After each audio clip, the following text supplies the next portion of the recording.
So, let me ask you this. Do you feel that you cannot focus as well as you were able to focus when you were a kid, when you could sit for multiple hours on end, focused on little thing?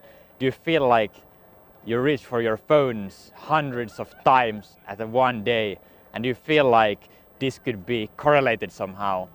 In this video, I'm gonna explore, is it or not? So stay tuned.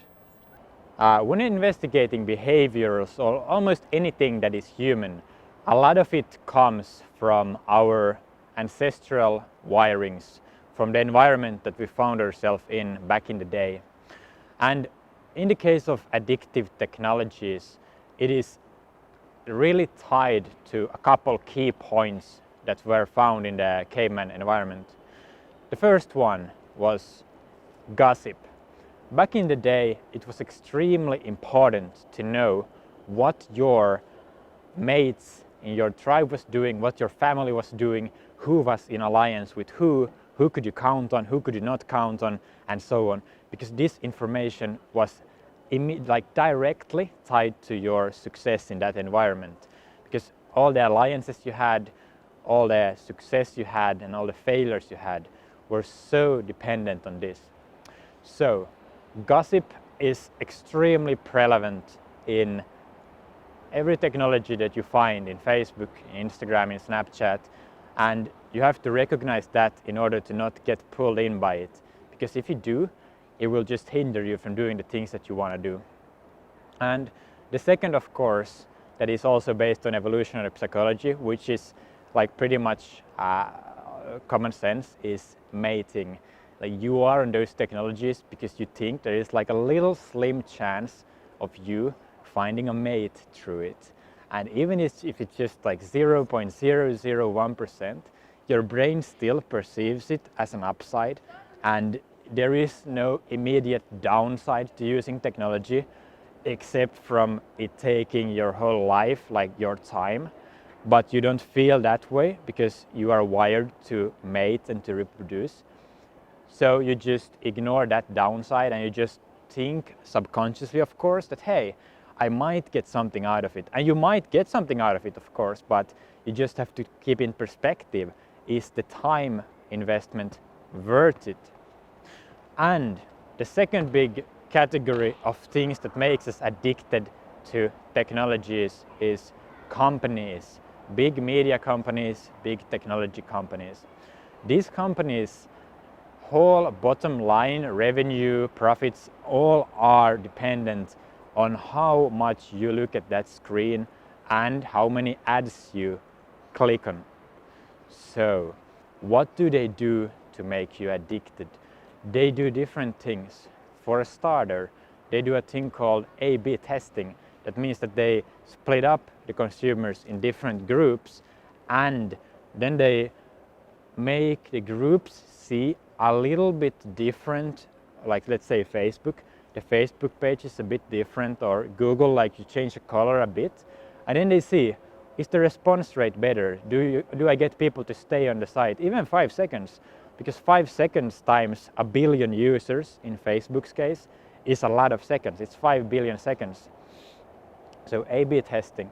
The second one is just, well, okay, let's spin on A/B testing for a while. So one thing that they, for example, on Instagram, it used to be so that when you scroll down, you have to press show more posts.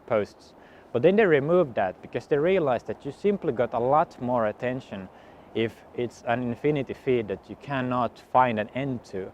And I believe that the reason why humans are really weak when it comes to infinity feeds is that we want to feel as if we have accomplished the task. We want that end reward from having done our work.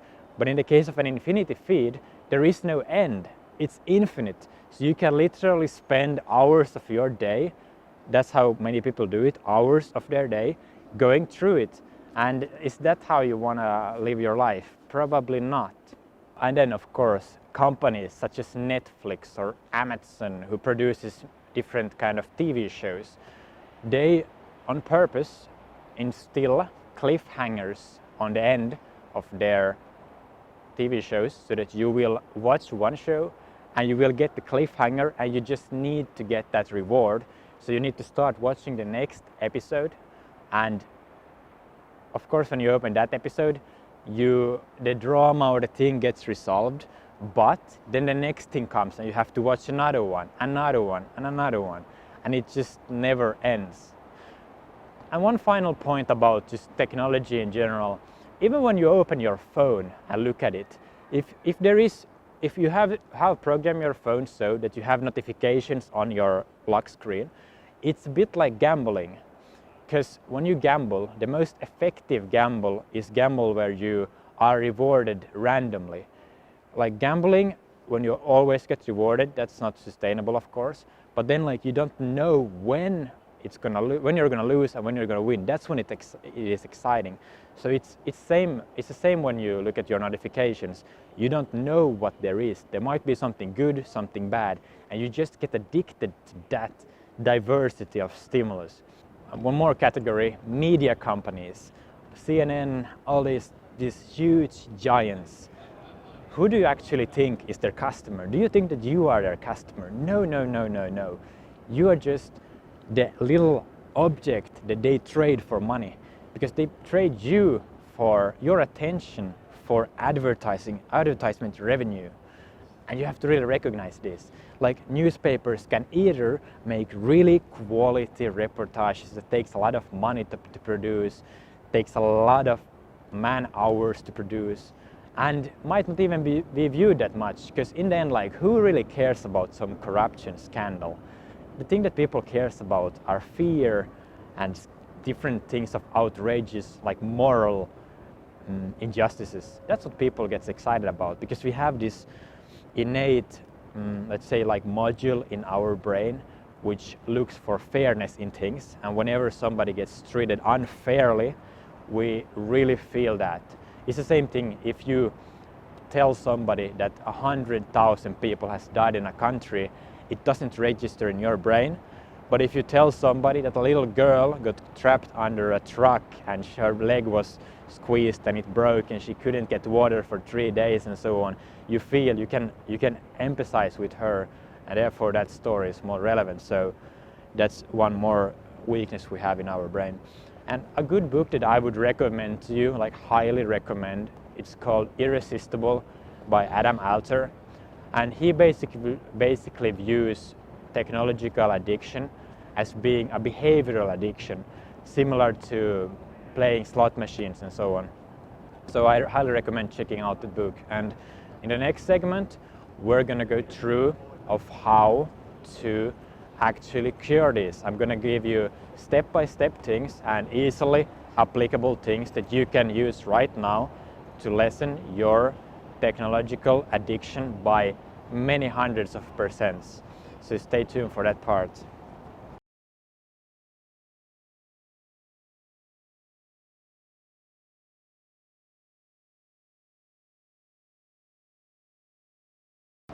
So how do you fix this thing? What are the steps you can take right now to lessen technology's affection on your life?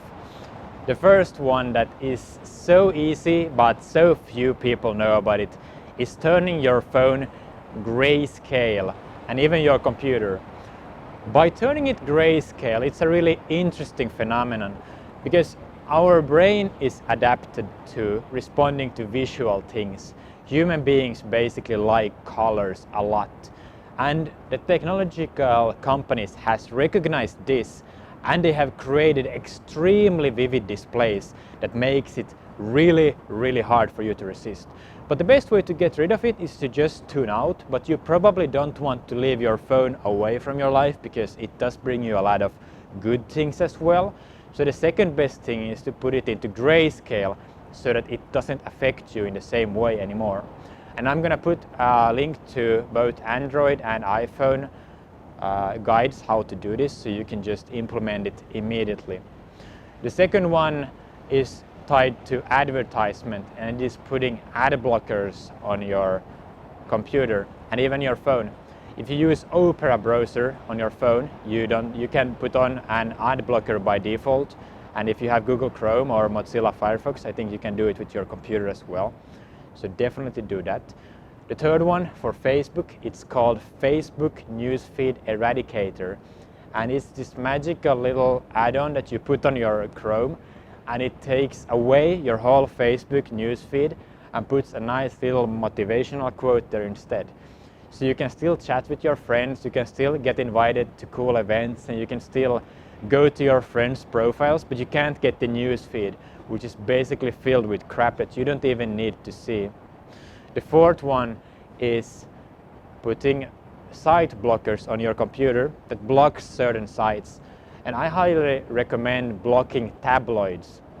These kinds of media outlets that are just creating content that is made to feel you angry or outraged or some strong emotion in order to make you clickbait. That's the fourth one, and if you do these things, you will be way on your way to lessen this addiction. But one thing to keep in mind is that when you put these four things into practice, you will experience irritability and a little bit of an annoyance because you are used to getting so much stimulation so easily. So by removing this, it will basically a little bit mess with your dopamine system, and it will cause you to not get as much stimulation as before. But with time, you will basically adjust and you will feel a lot happier after that. So just go through that painful period of change and you will come out better on the outside.